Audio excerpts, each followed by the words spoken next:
Bonjour à toutes et à tous, bienvenue dans ce nouvel épisode et aujourd'hui on va parler du rap polonais. Bon déjà par rapport à certains autres pays que j'ai pu évoquer, la scène polonaise dispose de grosses actus en ce moment. D'une manière ou d'une autre, vous avez peut-être déjà entendu parler de certains artistes, notamment grâce à Cyberpunk 2077, encore lui, et cette théorie comme quoi le visage du personnage principal serait inspiré du rappeur Kebona Fide, ou même des récentes collaborations entre des artistes polonais et des producteurs français ou anglophones. Et il faut aussi préciser que le pays est régulièrement cité sur les réseaux sociaux et sur YouTube dans le concept type, entre grosses guillemets, découverte, j'écoute du rap d'un autre pays.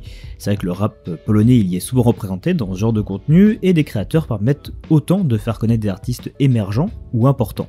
Le mouvement rap en Pologne est hyper développé et depuis quelques décennies, il s'est rapidement construit autour d'influences dans des styles des pays occidentaux. Les Polonais ont pu découvrir la culture des États-Unis à partir de la moitié des années 80 et je pense qu'on peut faire un parallèle entre les débuts du hip-hop et l'émergence de la culture jeux vidéo en Pologne. Jusqu'ici le parallèle il peut paraître un peu flou mais je m'explique. À la fin de la guerre froide, CD Projekt fut le premier éditeur PC sur le marché polonais et l'un des premiers en Europe de l'Est à proposer des jeux de rôle américains comme Baldur's Gate. De l'autre côté, les premiers rappeurs polonais, ils avaient aussi une forme d'américanisation et ils puisaient des inspirations directement dans le rap américain, dans le style de MC Hammer. Dans cette première vague de rappeurs, on peut citer Leroy, aussi appelé PM Cool Lee, qui a marqué la scène hip-hop avec son premier album East on the Mic sorti en 1992. Tout comme Jovanotti pour la scène italienne, Leroy il écrivait ses premiers textes en anglais.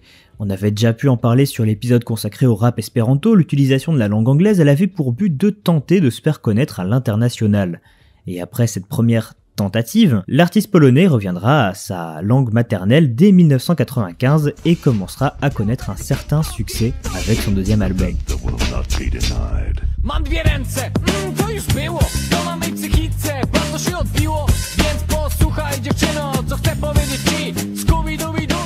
À partir des années 2000, de nombreux artistes vont se démarquer et le rap polonais va continuer à gagner en popularité auprès du public. Pour autant, le genre va rester assez discret dans les médias nationaux, contrairement à la France, avec qui on a eu droit à un âge d'or, vers la fin des années 90, avec des piliers du rap que vous connaissez tous comme IAM, Sniper, Oxmo Puccino ou encore la Funky Family ou MC Solar.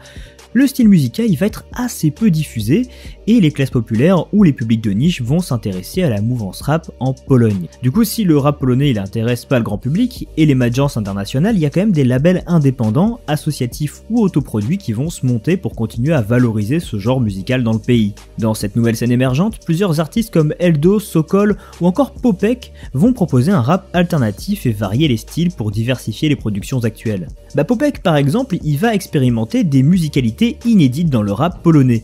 Pour la petite histoire, le rappeur il s'est exilé au Royaume-Uni car il a été poursuivi par la police pour vol à main armée. En Angleterre, Popek il va découvrir la grime et l'électro alternatif et va glisser ses influences dans ses propres morceaux.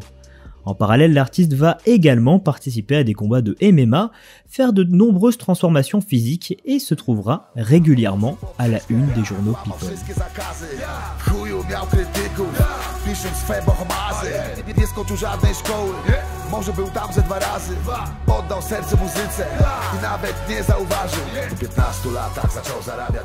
Le rap polonais va enfin mériter une certaine reconnaissance auprès de la nouvelle génération dans les années 2010.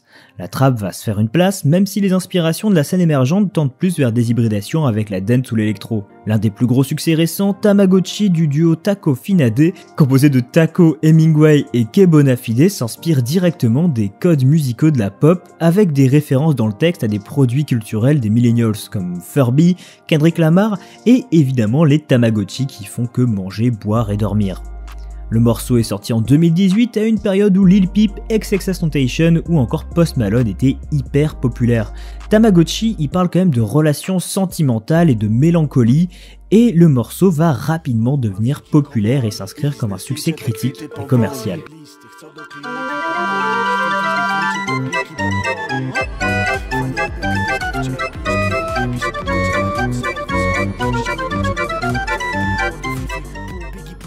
Ce single il va propulser la carrière des deux artistes et démocratiser les influences alternatives dans le rap. Encore aujourd'hui, Kebona Fide est en tête des charts, notamment avec Matcha Latte, qui, une fois n'est pas coutume, est en featuring avec le rappeur américain Mike Jenkins.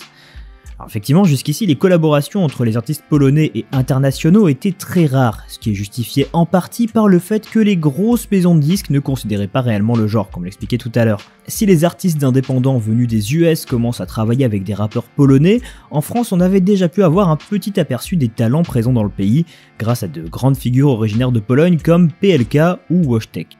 On peut également citer Vladimir Cauchemar, producteur DJ actif depuis plusieurs années auprès de la scène française, ayant composé pour Val, Caballero Jean Jass, etc., qui s'est récemment illustré avec un nouveau morceau sorti avec Zabson.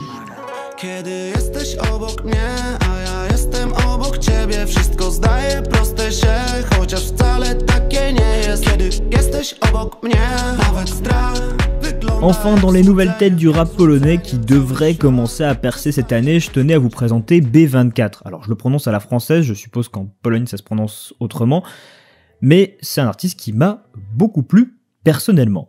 L'artiste il est encore anonyme avec assez peu d'écoute sur ses publications YouTube et une moyenne d'environ 7000 auditeurs par mois sur Spotify.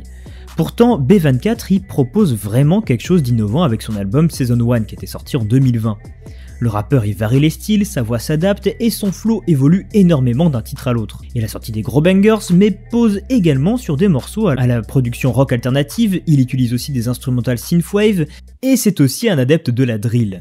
Son album est vraiment diversifié au niveau des influences et je vous invite vraiment à aller écouter Season 1 en entier.